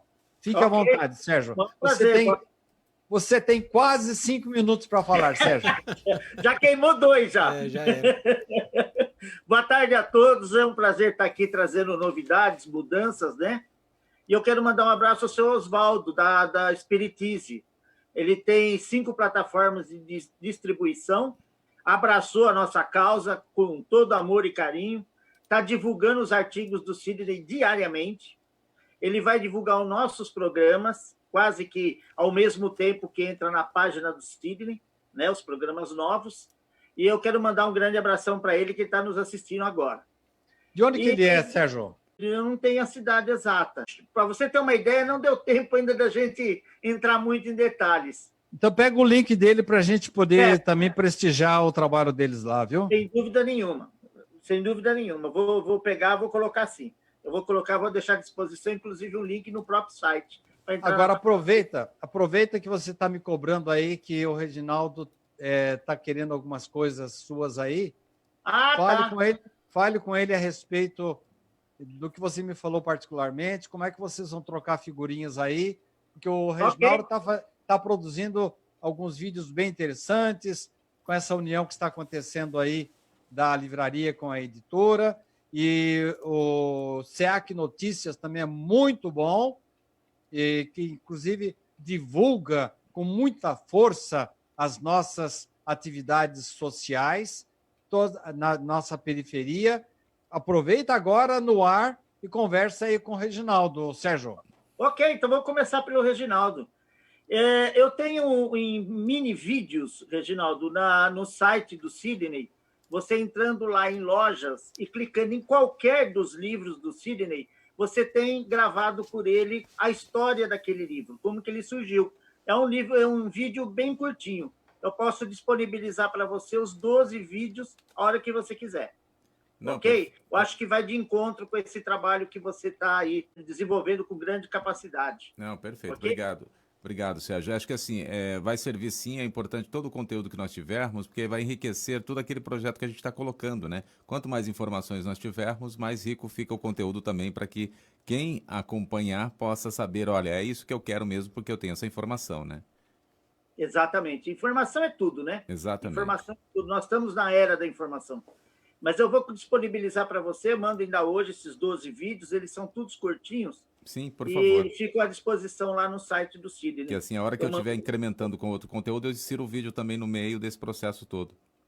Exato, exato. Na página dele, a pessoa escolhe o livro, clicou, ele tem a história daquele livro ali. É coisa de um minuto e pouco. Isso mesmo. É 1 minuto do livro, é esse tempo mesmo. E vai casar certinho. Eu vou mandar para você, pode aguardar. Por favor, e a gente vai trocando também. E aqueles que eu forem produzindo, eu já encaminho para você também, para que você coloque, divulgue também aí os caminhos que você tem. Combinado. Sérgio, não deixa barato não, porque o Reginaldo está produzindo coisas valiosas. Sim. Tanto com o livro, como toda semana ele tem o SEAC Notícias, que é muito bem feito, muito bem elaborado e dá uma ideia bem próxima daquilo que o SEAC está realizando. E o importante é dizer que o SEAC Notícias que nós já temos, mesmo aqueles que já foram veiculados, eles são atemporais, né? Todas as informações, muitas delas, elas continuam acontecendo e é possível que nós possamos retransmiti-lo novamente, ou podemos inseri-lo novamente no processo. Ok, tenho interesse sim, vou colocar, tem uma página de notícias dentro do site, né? Para fazer as divulgações. Hoje eu só divulgo o jornal Momento Espírita, tá lá. Mas isso aí vai acrescentar muito. Vou pegar isso o mais rápido possível com você. Perfeito, eu vou te mandando, aí no teu tempo você vai falando, olha, vou pôr por semana, vou pôr por dia, aí a gente vê por semana, que eu acho que é mais interessante. Certo, combinado. Eu acho que você pode mandar todos para o Sérgio, e ele vai elencando lá o tempo dele, né? Tá. Ele tem colunas próprias lá. Aliás, lembram-se no começo do programa que eu falei que nós estamos conversando com um especialista em marketing digital? Uma das coisas que ele falou para nós, eu devo ter aqui as anotações da reunião que fizemos com ele, ele nos chamou a atenção pela falta de conversa entre nós mesmos. Sim. Dentro do próprio SEAC. Olha aqui, ele está dizendo, está havendo falta de conversa entre os sites de vocês. É um absurdo. Exato. Você está produzindo coisas maravilhosas, Reginaldo. Põe na mão do Sérgio, que ele vai colocar na minha página, e vice-versa, porque nós temos que conversar mais. E falar a mesma língua, né? Exato. Exato. O que eu queria passar do site do Sidney, que hoje, antes ele era postado através da data, de acordo com a data do reencontro, Pinga Fogo e assim por diante. Hoje não. Hoje você entra lá, você tem todos os programas separados. Todos Pinga Fogo, todo reencontro, Fagulhas, você tem tudo separadinho. Você vai encontrar também curso, onde você tem a sequência das palestras, como palestra Mediunidade, Vivi, mas esqueci, e aquele que está sendo colocado semanalmente, que é o curso O que é Espiritismo com Orson Peter Carrara, está entrando ali totalmente separado. Então, a pessoa não tem dificuldade mais para localizar nada ali. Uma coisa que eu queria também chamar a atenção, aproveitando, seria o seguinte, nós temos aí hoje em torno de 22, já chegamos a 27 mil pessoas atingidas as páginas. Mas por que na página do Sidney eles não têm acesso para fazer pergunta? Porque essas páginas são replicadas. Então, a pessoa tem que estar seguindo a página do Sidney para ele poder entrar e fazer a sua pergunta. Isso que acontece. Então, o que houve? O link do Sidney ele está indo para alguns grupos espíritas que pegam essas páginas e dali que eles têm acesso. Né? O seu Oswaldo, por exemplo, do Espiritismo, ele vai jogar a página do YouTube. Esses que nós estamos divulgando, a página do Centro Espírita fez no Facebook. Então, esse daqui que vai chegando às pessoas. Até quero mandar um abraço para o grupo do Espiritismo de Verdade, Espiritismo Bauru, Mensagens Espíritas, Espiritismo Brasil, Mensagens Mediúnicas, Espiritismo Araraquara, Grupo Kardeciano, Portal Kardec, Grupo de Espíritas Francisco de Assis, Grupo Espírita Meimei, Eu Sou Espírita, Estudando Espiritismo, Preces Espíritas de Allan Kardec, Agora Chegou a Minha Vez. Esses são os grupos que recebem o link do Sidney, para vocês terem uma ideia. É aquele que eu jogo quase que quando o programa está entrando no ar. Então, é por isso que, às vezes, tem um pouco de desencontro no link, mas você tem uma audiência relativamente alta, mas esse pessoal não consegue participar por causa disso. Então, dentro do site do Sidney, você tem lá o botão Telegram, que você pode mandar a sua pergunta por lá sem estar na página do Sidney assistindo numa página vinculada. Ok? O podcast você tem todas as palestras, todos os cursos na sequência, onde a pessoa dispensa o vídeo. Ele fica apenas com o áudio, para ouvir num celular, para ouvir num carro. E, graças a Deus, já chegamos em 7 países. Em 7 países já estão curtindo as palestras do Sidney. E isso daí já foi amarrado em 8 plataformas, então qualquer tipo de celular, a pessoa clica ali, ele acaba já ouvindo, entrando no podcast, sem problema nenhum, através do site do Sidney, que é o caminho mais fácil. Era isso que eu tinha para passar para vocês. Sérgio, muito obrigado pelo grande trabalho que você está fazendo. Você está realmente uma pessoa muito dedicada, está executando uma obra extraordinária, não com o nome do Sidney, mas com o nome da doutrina espírita. Eu sei que você é um batalhador, você é um frequentador de reuniões mediúnicas e às vezes fico até meio constrangido de falar nesse assunto, porque você entende muito mais do que eu. Sérgio, obrigado. Deus acompanhe você e que você continue conosco aí, dando essa assistência extraordinária. Obrigado, Sérgio. Eu que agradeço. Tudo de bom. Aí o Sérgio trazendo aí informações para nós, importantes informações para que você que nos acompanhe. Agora nós vamos retomar, porque senão daqui a pouco eu falo para o Sidney Pinga Fogo. O Sidney, a Ana Guarani está nos acompanhando aqui, dando boa tarde, né? E falando aqui que está traduzindo para o Jean-Claude as explicações sobre o Espiritismo. Está nos acompanhando e traduzindo ali para que ele possa entender o que você está falando neste momento lá na França. Ô, Ana, você tem que me arranjar um espaço aí na sua vida para você me ensinar o francês, viu? Meu nome é Sidney Francese. Então eu tenho que fazer jus a esse nome aí. Eu tenho que aprender o francês com você, Ana. E vou passar uns tempos aí na França e quem sabe eu aprendo o francês com você aí o Jean-Claude não vai precisar mais da sua tradução. Agora mais questões para a gente dar sequência aqui, então. Vamos lá. A Carita que nos acompanha aqui conosco também, mas antes o Marcelo. O Marcelo pergunta para você, Sidney, como faço minha oração de manhã, principalmente para meu filho desencarnado há 2 meses? Sinto uma dormência no corpo absurda. O que pode ser isso?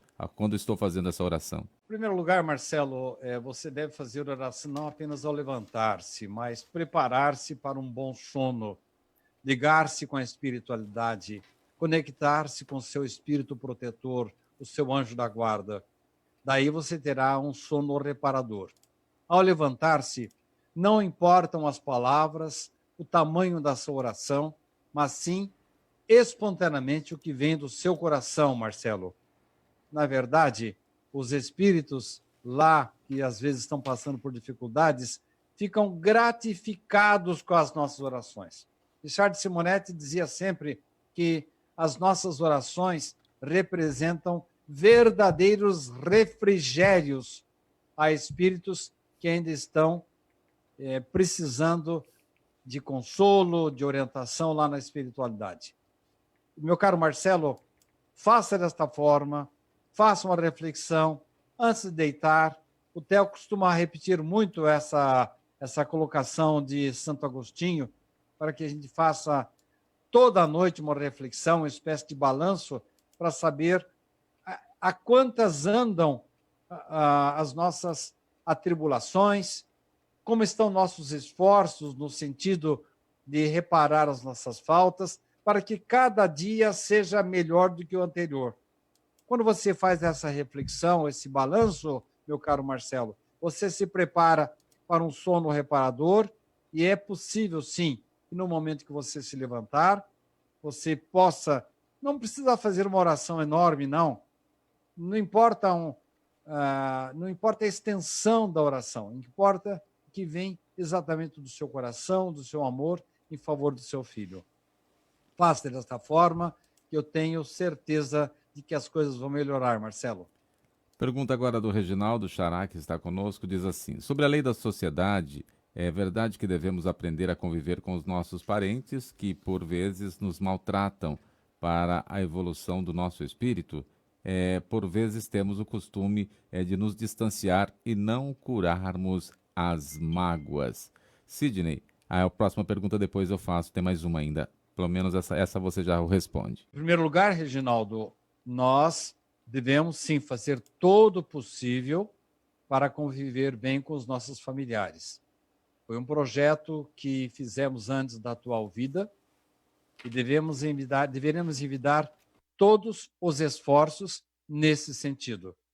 Agora, eu quero me lembrar do livro O Monge Executivo, em que o autor, em dado momento, apresenta assim uma objeção ao perdão, até à compreensão daqueles que às vezes são atribulados e nos trazem situações de desconforto. Ele ressalta que o amor ao inimigo, e agora falando de uma maneira geral, eu sei que seus familiares não são seus inimigos, mas estou textualmente me ligando a esse texto desse livro, diz que o amor ao inimigo, Jesus não está nos sugerindo que nós abracemos o criminoso ou nos aproximemos em demasia daquele que nos persegue ou que possa vir nos trazer algum transtorno. É lícito que nós nos defendamos, que nós nos afastemos para não sofrermos novamente nas mãos dos nossos detratores, dos nossos verdugos. Isso significa que não devemos igualar o nosso comportamento ao dele. É isso que Jesus disse em relação ao amor ao inimigo, que pode ser estendido ao desafeto, ao familiar que não quer saber de se aproximar de nós. Nós temos que estar sempre prontos, preparados para uma eventual aproximação. Mas podemos, sim, com distanciamento, fazer com que essas coisas não nos atinjam mais. Nós temos o direito de nos defender, não agredindo a outra pessoa, mas orando para que ela se esclareça. E com isso, nós podermos nos isentar da sua agressividade. Agora, a partir do momento que o indivíduo se predisponha a uma reaproximação, sem nos agredir, porque essa reconciliação tem que partir dos dois lados. Eu não tenho raiva nenhuma, eu não quero o mal dele, mas se ele quer o meu mal ainda, eu tenho que tomar cuidado para não sofrer novamente nas mãos dele. Então, quando se fala em lei de sociedade, de auxiliar, de ajudar, sim, é assim mesmo, mas há criaturas que às vezes colocam obstáculos intransponíveis para aproximar-se de nós. Nós estamos dispostos a fazer o melhor por elas, mas a recíproca às vezes não é verdadeira. Então, se for possível auxiliá-la à distância, bom. Se for possível uma aproximação maior, melhor ainda. Mas se ainda estamos sujeitos às suas agressões, nós temos que orar por elas e permitir e esperar um momento adequado para podermos auxiliá-las sem que elas possam nos prejudicar. A Carita Muniz conosco também, aqui tem a sua pergunta. Ela diz assim, Sidney: minha filha me fez uma pergunta e eu não soube responder. Sabemos que o espírito não tem sexo, mas quando desencarnados, como nos vemos no plano espiritual? Em volta aqui da Terra, nós ainda, Carita, estamos ainda bastante ligados aos laços da nossa última encarnação. Com o passar do tempo, nós vamos entendendo que nós devemos evoluir em várias áreas. Então, o homem tem certos percalços para superar, mas a mulher tem também certas funções que não estão muito ligadas à parte masculina. E nós teremos que evoluir dos dois lados. Todos nós, tanto homem como mulher, o homem tem um percentual, vamos dizer, de 70% de hormônios masculinos, e esse percentual não é exato, é apenas exemplificativo. O homem tem 70% de hormônios masculinos e 30% femininos. Na mulher, inverte-se, 70% feminino e 30% masculino. Às vezes, esse percentual não é bem esse. Às vezes fica em 60-40, 50-50, ou às vezes, por uma situação aí de necessidade do espírito, você nasce com um corpo de homem, mas apenas com 30% de hormônio masculino. É uma alma feminina encarnando num corpo masculino. Mas isso é uma questão mais delicada de que não vamos tratar agora. O importante é que, com o passar do tempo na espiritualidade, nós vamos tendo consciência de que temos que passar tanto pela situação, as provações, os trabalhos, os aprendizados relativos ao sexo masculino, como do sexo feminino. Em mundos superiores, não há mais essa separação. A gente costuma brincar dizendo que anjo não tem sexo. É isso mesmo. Quando atingirmos culminâncias da espiritualidade, não haverá mais diferença de sexo, mesmo porque, no mundo em que estamos vivendo, ainda precisamos do acasalamento entre o macho e a fêmea para efeitos de procriação. Mas em mundos mais elevados, essa diferença, com certeza, desaparecerá. Por enquanto, minha cara Carita, você tem que dizer para a sua filha que aqui em volta da Terra, nós ainda temos essa demarcação entre o sexo masculino e feminino. Com o passar do tempo, com a nossa evolução, com esclarecimento maior, essas diferenças vão diminuindo. Próxima pergunta também conosco, a Cristina Antônio Forlim. Ela diz: nesta semana, uma menina que foi estuprada desde os 6 anos foi notícia. Aos 10 anos ficou grávida e fez o aborto. Foi crucificada no Facebook, outras pessoas a defenderam. Sidney, a espiritualidade, para a espiritualidade, quem está certo? Bom, já falei a esse respeito aqui hoje. Ninguém nasce para ser assassinado, para ser roubado, para ser estuprado. Então, sem dúvida, essa criança sofreu uma violência sexual. E, pelo que eu li a respeito, o prosseguimento dessa gravidez poderia trazer graves transtornos para essa criança. Os órgãos dela não estão ainda totalmente definidos e ela não teria condição de levar essa gravidez adiante. Essa criança precisou passar por essa situação e não nos cabe saber dos seus antecedentes espirituais, porque não vamos entrar em detalhes. Sem dúvida, nós estamos diante de uma situação delicada, porque ninguém sofre uma agressão sem que, no passado, tenha passado por situações semelhantes, correlatas. Toda dor que sofremos tem uma causa. Isso não justifica a situação do assassino, do estuprador ou daquele que rouba um latrocínio. Porque se fosse dessa forma, estaria justificada a atitude do assassino. Não é bem assim. Ninguém nasce para matar, ninguém nasce para ser morto, ninguém nasce para estuprar, não é destino. Infelizmente, existe essa coisa a se considerar de livre-arbítrio, que em mundos mais elevados jamais vai acontecer.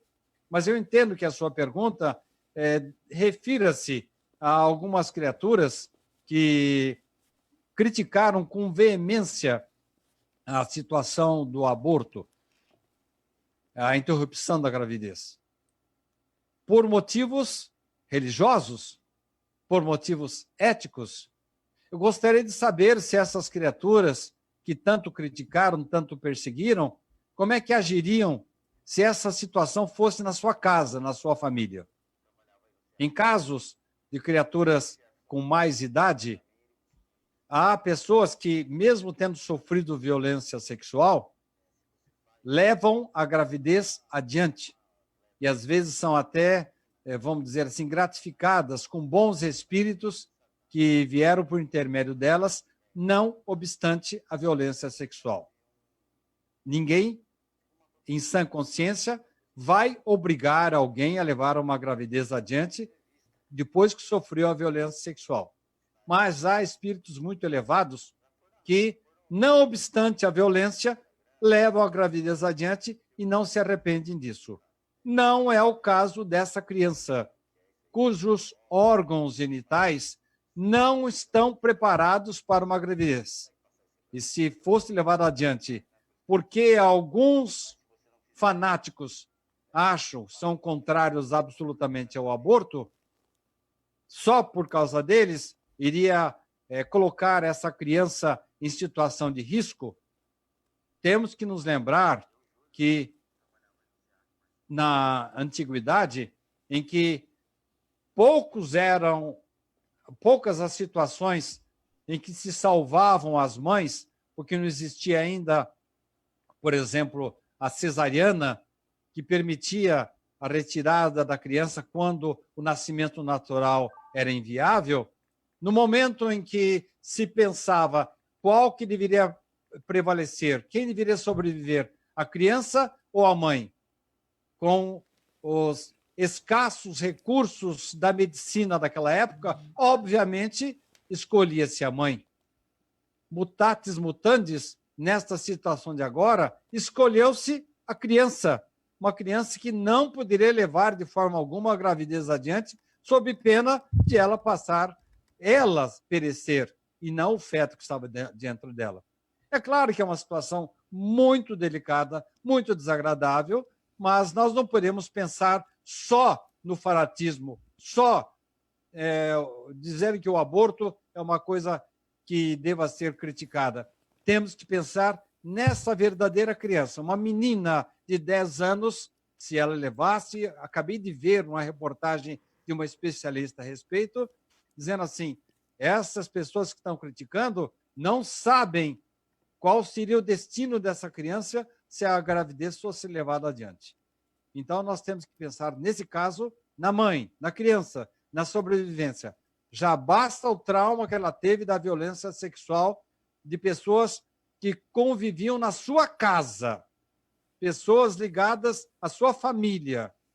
A violência sexual geralmente acontece com pessoas dentro do próprio lar.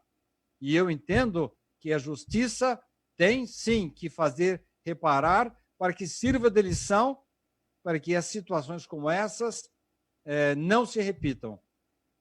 Entendo que, se por acaso você tem que entender pela lei de causa e efeito que há problemas lá do passado que possam não justificar, mas explicar por essa situação tão terrível vivenciada por essa criança.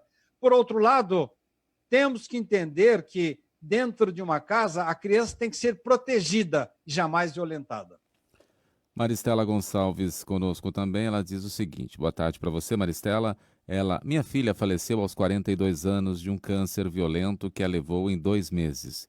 No primeiro exame que ela fez, apareceu o câncer e nenhum dos 5 médicos que estavam tratando viram, já que estava ali o que estava causando tantos AVCs e ficaram tratando somente os AVCs. Existe a possibilidade de ela ter a hora e dia para deixar? Não consigo me conformar. Era uma menina sadia, sem nenhum vício e vegetariana. Cuidava da natureza dos animais com muito amor. Eu tenho absoluta certeza, Maristela, de que a sua filha veio para ter uma vida breve. E ela não foi tão breve assim, ela desencarnou com 42 anos. É claro que para a gente que é pai, mãe, avô, a gente, pelas leis naturais, a gente sempre espera ir primeiro que os nossos filhos. Mas pelo que você pouco está me contando dela, entendo que ela cumpriu a sua tarefa aqui na Terra. E entendo também, Maristela, que você deveria tomar um pouco de cuidado com os seus pensamentos, com as suas lamentações. Pelo que você está me contando, a sua filha, se foi boa, como você me disse, ela está numa situação privilegiada na espiritualidade. E ela não está entendendo por que você está triste, porque ela se libertou da matéria. E quando nós choramos demais, estamos pensando mais na gente do que nos nossos entes queridos. Ah, mas então não posso ter saudade? Sim, mas não uma saudade suja, eivada de mágoa, de choro. Enche a sua casa de orações e flores em favor da sua filha, Maristela. E entenda que, acima de tudo, a resignação é o bálsamo que vai aliviar o seu coração e vai mostrar para sua filha que você está entendendo perfeitamente que ela teve que partir na hora certa e espera por você na espiritualidade, Maristela.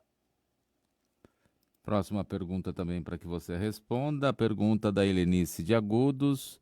Ela diz: tenho 3 casos de depressão na família. Poderia ser por motivos espirituais como familiar? Ou trata-se de coincidência devido a uma doença tão comum e normal hoje em dia? Coincidência jamais, Helenice.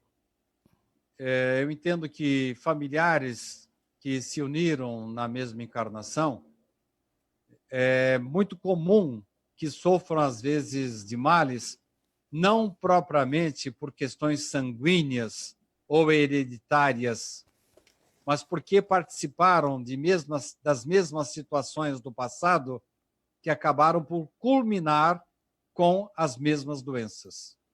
Não é por questão hereditária, física, mas por, vamos dizer assim, se existisse, não existe, mas só para você entender, por uma espécie de hereditariedade espiritual. Isto é, pessoas que participaram das mesmas situações, elas têm laços familiares, acabam reencarnando na mesma família, sofrendo dos mesmos males. Então, são pessoas que trazem do passado alguns problemas, aqueles tais pontinhos espirituais a que eu me refiro sempre, pontinhos negros em seus perispíritos, ou, como o Chico Xavier falou, aqueles buraquinhos na parede ali que acabam permitindo que algumas situações desagradáveis se encaixem. O que sofre o estresse, a depressão, até a tendência para o suicídio, é porque tem dentro de si esses buraquinhos em que se encaixam em que se enroscam as sujeiras a que estamos todos sujeitos. Agora, quando a pessoa acaba por concluir que ela deve treinar a solidariedade, deve ter empatia em relação ao semelhante, deve, tanto quanto possível, evitar palavras maldosas, pensar no seu próximo, no seu semelhante, enfim, trabalha em favor da sua espiritualização. E não estou falando em religião. É claro que todo religioso que leva a sério a sua religião tende a aperfeiçoar o seu espiritualismo. Mas quando a pessoa se espiritualiza, ela, de uma certa forma, torna-se, vamos dizer assim, com defesas para não adquirir certas doenças ou adquirir certas dores psicológicas, como é o caso da depressão. Mas, respondendo objetivamente à sua pergunta, há pessoas que já nascem com uma certa tendência, elas são mais vulneráveis, não desenvolvem defesas e acabam por contrair doenças físicas ou psicológicas que acabam coincidindo com as doenças de outros familiares. São criaturas que vivenciaram as mesmas situações obscuras e agora estão dentro do mesmo lar. Próxima pergunta, dando um alô para você também aqui conosco mais uma vez, a Vilma Anjos, né? Ela está aqui, meus queridos irmãos amados, Deus abençoe a todos com muitas bênçãos. Estou assistindo a palestra, ela que é de Jandira. Um abraço a Vilma Anjos, lá de Jandira. E a próxima pergunta, então, para você responder, mais uma pergunta aqui do nosso amigo Eliseu. Ele diz aqui, Sidney, Allan Kardec, na introdução do Livro dos Espíritos, afirma que a ciência propriamente dita, como ciência, é incompetente para referir-se ao assunto do espírito, e afirma aí dizendo que o espírito não é da alçada da ciência. Pergunto, a doutrina não se afirma na filosofia, religião e ciência? Essa afirmação a que você se referiu na introdução do Livro dos Espíritos, eu acabei de ler, estou escrevendo um novo livro, estou me inspirando em algumas passagens da Revista Espírita, e eu acabei de encontrar um enunciado de Kardec, em que ele fala exatamente isso, que brevemente a ciência médica vai se abeberar mais da doutrina espírita. Ele se refere a uma cura que foi feita pelo médico, que era um médico de Kardec, desencarnou, depois ele teve a permissão de voltar. O médico chamava-se Dr. Demeuri. Ele retornou e fez muitas curas, inclusive um caso bastante interessante, em que ele conseguiu curar uma pessoa que havia sofrido uma quebradura, e com os recursos da época de Kardec, a pessoa ia tender a ficar aleijada para sempre.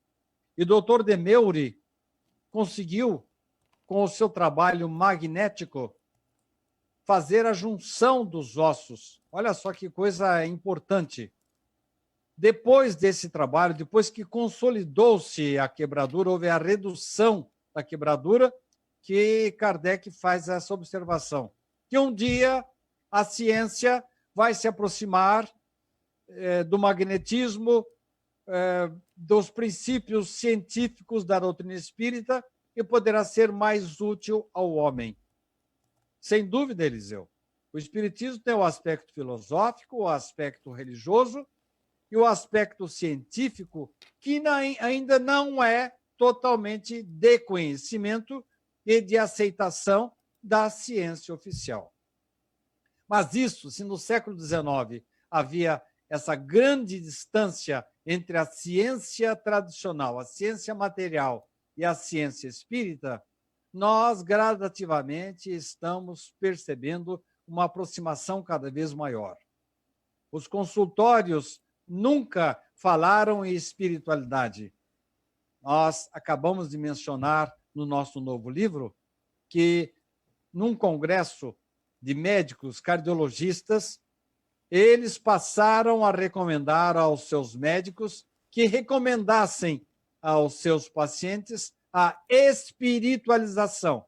Note bem, eles não vão recomendar que o indivíduo siga esta ou aquela religião, mas que eles passassem a cultivar o bem, porque eles estão encontrando elementos estatísticos que comprovam que a pessoa que é espiritualizada, ela bebe menos, está menos sujeita a infartos, está menos sujeita a vícios. Isto é, a espiritualidade, além de dar uma certa defesa para o indivíduo, torna-o menos susceptíveis a determinadas doenças. Isso nada mais é, Eliseu, do que a aproximação da ciência médica tradicional material com a ciência espírita. Mais uma pergunta aqui do nosso amigo Reginaldo, que nos acompanha. A segunda pergunta que ele nos deixa aqui para que você também possa responder. O Reginaldo diz assim, Sidney, é correto o termo reencarnação compulsória? É que percebo que há conflitos de opinião no meio espírita. Ouvi boas explicações que a espiritualidade não força o espírito a reencarnar e sim auxilia a mudança de pensamentos quando o espírito não está preparado e não quer reencarnar. Existe ou não reencarnação compulsória? Se você tem um filho, Reginaldo, você o educa com todo carinho. A vida inteira você procura fazer com que ele siga o seu exemplo da sua esposa. E você quer que ele vá para a escola. E ele se recusa. Depois, entre pressões e compreensões, ele acaba terminando os estudos elementares. E aí ele sai da escola, ele não quer saber de trabalhar. E aí você chega e dá uma prensa nele. Meu filho, você vai querer que eu sustente você pro resto da vida? Na espiritualidade, Reginaldo, existem também os espíritos vagabundos, que querem ficar no tal do laissez-faire. Sabe o que é laissez-faire em francês? Não é a tradução literal, mas quer dizer o seguinte: vamos deixar do jeito que está para ver como é que fica. Esses espíritos recebem os conselhos, como nós, pais, damos para os nossos filhos. Meu filho, você tem que trabalhar, você tem que estudar. E ele não se mexe, fica no bem bom lá. Ele sofre um pouco, mas quer ficar do jeito que está mesmo. Ninguém vai ficar eternamente na inércia, Reginaldo. Chega um momento em que os espíritos superiores dão uma prensa no indivíduo. Meu filho, vai ou não vai? Você vai se dedicar a alguma coisa? Não, eu vou ficar por aqui mesmo. Ah, negativo. A lei divina é de que todos nós devemos progredir. E você não está trabalhando para o seu progresso. Não, eu quero ficar do jeito que eu estou. E aí vem a reencarnação goela abaixo mesmo, Reginaldo. Ninguém vai ficar eternamente na inércia, na indiferença na espiritualidade. Então vem, sim, as chamadas reencarnações compulsórias, goela abaixo.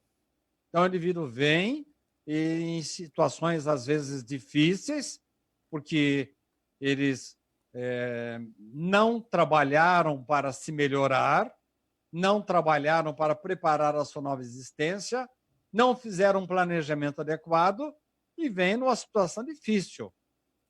Alguns desses casos, olha só, alguns desses casos são aquelas crianças que são concebidas e, às vezes, a mãe nem percebe e já aborta. Ela simplesmente tem um atraso menstrual e não percebe que ela estava grávida. Por quê? Porque o espírito não está querendo saber de reencarnar. E há casos, inclusive, eu tenho lido um pouquinho a respeito, de espíritos que acabam por... e há alguns espíritos que acabam por... Eles terminam a gravidez, eles nascem e mesmo assim eles empacam. Alguns defendem que alguns autistas estão nessa situação. Espíritos que recusam-se a incorporar-se na sua encarnação. Então, não acontece nada em nossa vida, nem dor, nem ausência, nem alienação mental, nem dificuldades, que não sejam necessárias para nos despertar para a vida. Então, quando o indivíduo empaca, eu conto uma história num dos meus livros, o Theo vai saber qual livro que está, mas eu não lembro agora, em que eu conto a história do meu tio Dirceu, em que ele, para poder conduzir a carroça que ele utilizava no sítio do meu avô para levar o barro, e a minha avó era muito brava, não queria que ele batesse muito nos animais. Então ele criou lá uma espécie de guiso. Então ele condicionou os animais, os bois, né? Então antes de bater, ele chacoalhava o guiso. O animal foi condicionado. Quando ele chacoalhava o guiso, o animal se mexia. Chacoalhava, então ele não precisava bater, não precisava cutucar o animal. Mas tinha certa hora que a carretela, a carroça, tinha tanto barro, e o barro é pesado, tem muita água, que juntava a preguiça do boi com o peso da carroça. Então ele chacoalhava uma vez, e o boi não se mexia. Chacoalhava a segunda, e o boi não se mexia. Chacoalhava a terceira, aí vinha a cacetada para que o boi se mexesse. Conosco é do mesmo jeito, viu, Reginaldo? Estamos na espiritualidade lá, no laissez-faire, não queremos saber de nada, não queremos mais voltar à atividade, somos verdadeiros mendigos, vagabundos da espiritualidade. Chacoalha uma vez. Meu filho, você tem que reencarnar. Chacoalha de novo. Eu não estou querendo ir. Segunda vez. Não vou não. Terceira vez, aí vem goela abaixo, vem a reencarnação compulsória, sim, senhor. Pergunta, Sidney, qual o seu entendimento sobre perispírito, sendo ele ainda uma espécie de matéria quintessenciada, isso, mas que ainda desconhecemos a sua composição? O Ailton Caetano, da TV Espiritize. Ailton, perispírito comportaria não apenas um programa, mas vários programas que nós analisássemos o assunto. Eu entendo, como você também entende, que é uma matéria, como se fala em quinta essência, porque a quinta essência da matéria, isso é uma coisa bem antiga da química, representa uma matéria bastante sutil, mais aperfeiçoada que outras matérias. E é o que é o perispírito. Nós só temos essas informações. A de que se trata de um elemento mais sutil, retirada do fluido cósmico universal, de onde sai também a nossa matéria física, mas é uma matéria muito mais sutil, que serve de elemento intermediário entre o corpo e o espírito. Como que é o espírito? Não sabemos direito. Não temos informações, nós não temos competência para saber ainda se é uma luz, se é um reflexo, se é uma cor, se é um fluido, não sabemos. Como é o nosso espírito. E temos poucas informações também do perispírito. Muitos espíritas cientistas arvoraram-se a tentar explicar. Há um livro do Dr. Hernani Guimarães Andrade, que passou muito tempo aqui no Centro Espírita Amor e Caridade de Bauru, chamado Teoria Corpuscular do Espírito, que é um livro bastante complicado de se ler, mas é uma tese que ele defende para tentar nos explicar um pouco da composição do perispírito. Mas é o que eu sei a respeito, meu caro Reginaldo, não, como que é o nome da pessoa? Ailton Caetano. Né? Ailton Caetano. Ailton, né? É o que eu posso falar rapidamente num programa como esse, Ailton. Última pergunta para a gente fechar o programa de hoje. O Eliseu pergunta para você, por que nas reuniões mediúnicas só vemos espíritos sofredores? A pergunta do Eliseu, ele disse que por que só nas reuniões, né, aparecem só espíritos sofredores? Soltando, exalando pensamentos de ódio, de ressentimento, de vingança, de corrupção, de desrespeito. Quem você acha que nós atraímos? São ainda espíritos afinizados com o nosso modo de proceder e nosso modo de pensar, Eliseu. Pode ter certeza de que em mundos superiores as comunicabilidades serão oferecidas geralmente para espíritos de um degrau um pouco mais evoluído. Mas, por enquanto, como diria aquele personagem do Chico Anísio, foi o que se pôde arranjar, viu, Eliseu?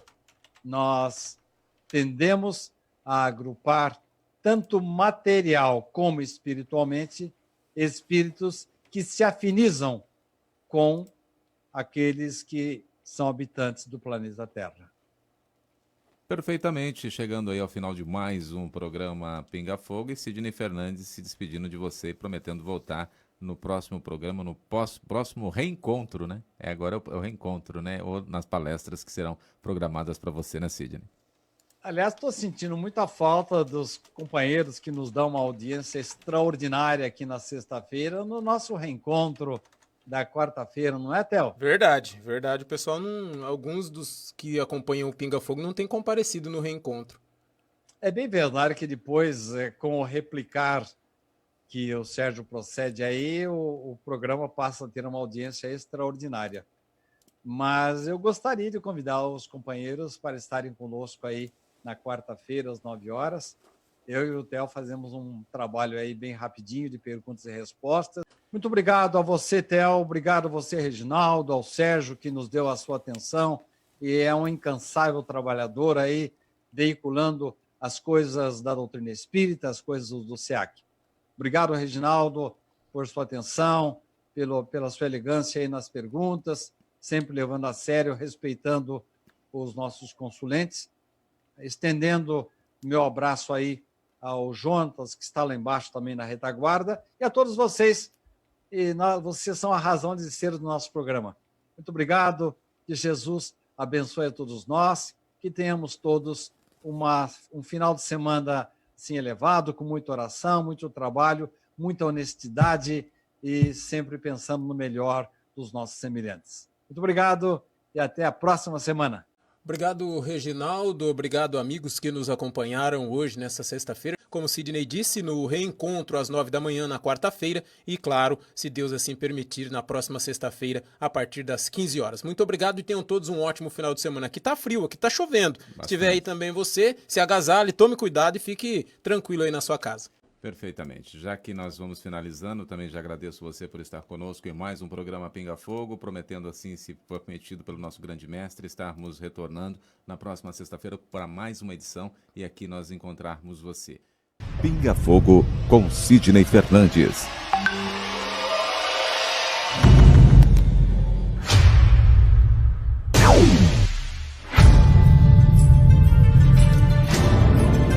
Porque nós não temos condição de saber exatamente ou saber ou relembrar como é a espiritualidade. Viktor Frankl, um dos maiores gênios do século XX. Ele é o criador da logoterapia. Diz que se a vida tem um propósito, o sofrimento também tem. A felicidade é um subproduto da rendição pessoal a outro ser. A partir do momento que eu me dedico ao próximo, a uma causa, que eu passo a ajudar o semelhante, procuro fazer este mundo um pouco melhor, naturalmente a felicidade me alcança. Pinga Fogo com Sidney Fernandes. Pinga Fogo com Sidney Fernandes.